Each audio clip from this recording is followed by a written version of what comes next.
What's going on, everyone? Thank y'all for watching my video today. In this video, I'm going to be covering the current state of the NFC playoff picture. I did a similar video with the AFC playoff picture, so go check that out on the channel if you haven't already. But looking at the NFC, when you compare it to the AFC, it's a lot less wide open on the surface level. I think the five of these teams are really locked into the playoffs at this point. It'd be really, really, really surprising if the Green Bay Packers, Tampa Bay Buccaneers, Los Angeles Rams, Dallas Cowboys, or Arizona Cardinals were to miss the playoffs at this point. It would take a collapse that very few teams have endured in NFL history for those five teams. But then for those last two wild card spots, it's really wide open at this point. Right now, the Niners, and shockingly after their win on Monday Night Football, the Washington football team currently hold those playoff spots. But I think there's plenty of time in the season for a number of teams to get back into the playoff picture for the wild card spots. So taking a look at the division standings as we stand right now, start with the NFC East, which it's a bit better than it's been in years past. Still not maybe the best division in the NFL, but not quite as bad as it's been. The Cowboys currently stand at 7-4. They're going through a bit of a rough patch. They lost to the Raiders on Thanksgiving, albeit without a number of players, most notably CeeDee Lamb and Amari Cooper. But they also lost to Denver in embarrassing fashion, proving that while they're a good team, they're not necessarily locked into Super Bowl contending status right just quite yet. They're going to need to work on that going forward. But the rest of this division, I would say the other two teams, and if the Giants, let's be real, technically mathematically they can still make it, but I don't think they're going to make the playoffs. But the other two teams, the Eagles and the football team, have a shot with this schedule coming up. They're actually facing each other twice, and those matchups could be pivotal. So when you look at Washington, I think they've won three straight. Let me make sure. Yes, three straight wins for the Washington football team. They made the playoffs last year with only 7 wins. And honestly, the way it's shaping up right now, they really could have a shot at making it again with only 7 or 8 wins. It would take a lot. It would take teams like the Vikings and Eagles not succeeding the way their fans would want. But Washington could make the playoffs here if they keep winning. They've got an important game against the Raiders this week, but they've got a lot of divisional matchups down the stretch. They can play the Giants, the Eagles twice, and the Cowboys. Similar for the Eagles, they play Washington twice. They already played the Giants. They lost this week. Much thanks to Jalen Reagor. Jalen Hurts didn't play quite well in his own right, but the receivers did him no help. The play calling did him no help. And I expect the Eagles to beat the Jets this week. I would really hope so. That would help kickstart their playoff push here. They've got a pretty easy schedule. But the thing is, coming into the year, we thought Washington would be better than the Eagles, but then it kind of looked like that wouldn't be the case. But now, those two games could be really pivotal for both of those teams. And if one of those teams was able to sweep that season series, it could be huge for their playoff hopes. But if those teams were to split, and moving on here now to the NFC North, that could be huge for the Minnesota Vikings, who pretty much right now, I think, even though Washington has the 7th seed right now, I think the Vikings are in the driver's seat for that 7th seed, which makes me sick to my stomach to say. But they have to be with their offense for now. Now, they just lost Dalvin Cook to injury, but the way that offense has been all year, mostly very consistent. They did have a bit of a weird loss to the Niners this past week that allowed the Niners to take their place in the playoff picture. But the Vikings, as long as they get the job done a few games down the stretch, I mean, they're going to play Detroit, they're going to play Chicago. So the Vikings should have a shot at making the playoffs here. And if Washington and the Eagles split those games, that could really help them mathematically. But they're not catching the Green Bay Packers, who continue to prove they are as resilient as they come. Probably one of the best Super Bowl contenders, along with the Arizona Cardinals. And I guess you have to say the Patriots right now as well. We'll see about Tampa and the Rams. They've struggled a bit lately.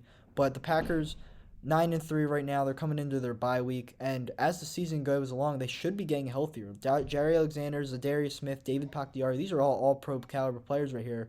And if we can get them back, if we can get them back for the end of the season, that could be huge for the Packers.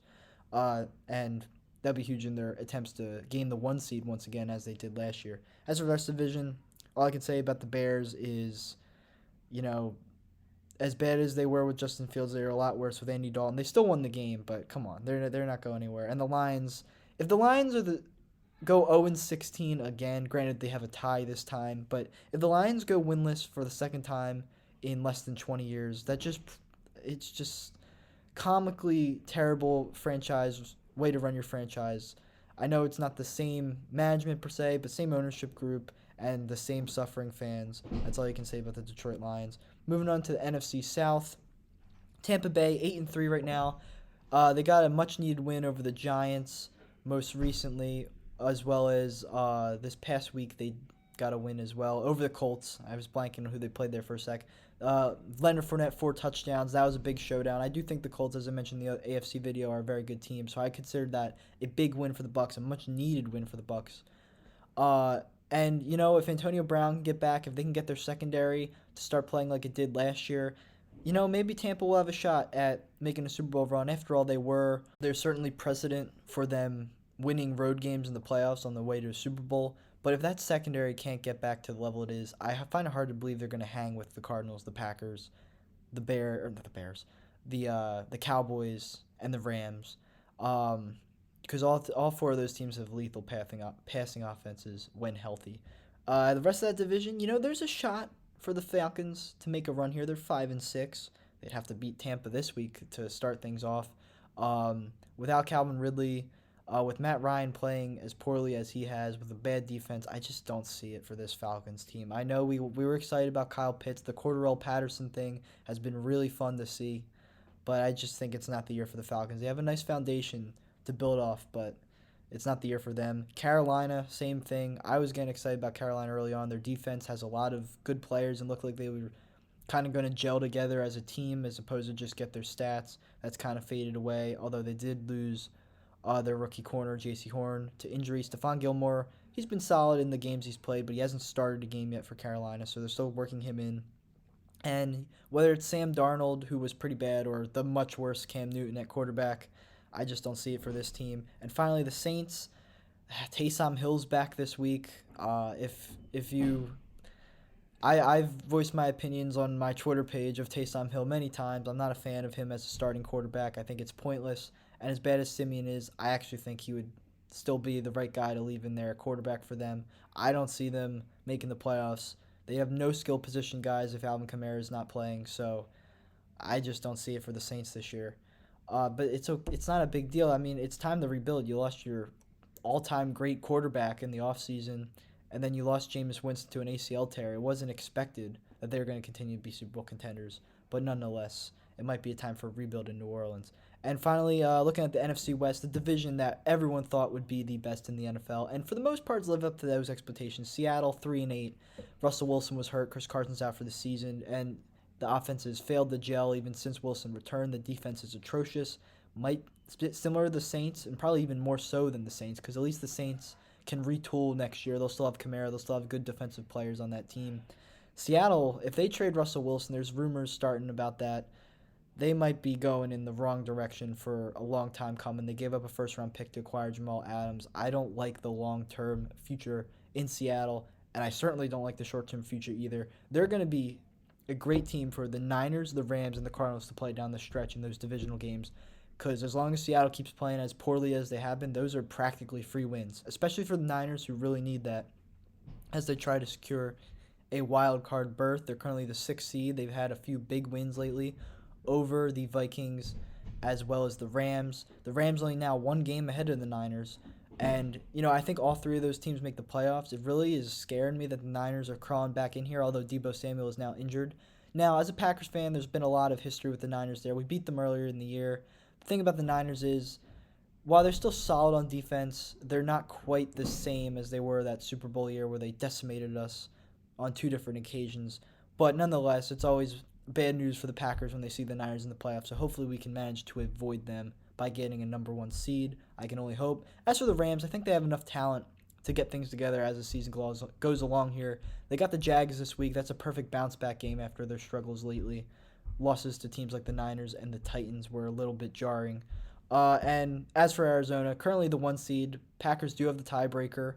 But there's certainly a chance that Arizona gets that 1 seed. Now maybe they lose to the Rams or the Niners in a big divisional showdown. That could really help the Packers if they want to get that 1 seed. That could help Tampa if they go on a run, want to get the 1 seed as well. But overall, I could see all 5 of those top teams, Arizona, LA, the Cowboys, the Packers, and Tampa. Dallas a little less than the first 4 I said, or the other 4 I said.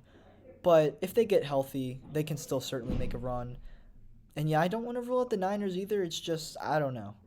As good as they've been lately, there's still been a lot of signs that this isn't quite their year. But, and that 7 seed, it'll be interesting to see who gets it. It'll be very funny if it's kind of like the ideal world here would be for me as a fan personally. Green Bay first seed. It would be hilarious to see Tampa get that 2 seed, play Taylor Heineke once again, and see Taylor Heineke play Brady for the third time in the past 2 years, have him on the ropes again. That would be amazing. And then I would assume Arizona or the Rams would get the 3 seed in that situation. Hard to see Arizona falling below number 2 though, but we shall see. So that's going to do it for my NFC standings projections here. Thank you all for watching. Make sure to subscribe. I'm going to have a lot more content hopefully coming in the next month. I'm excited for Christmas break coming up and be able to make more videos. So make sure to subscribe. Stay tuned for content. Thanks for watching.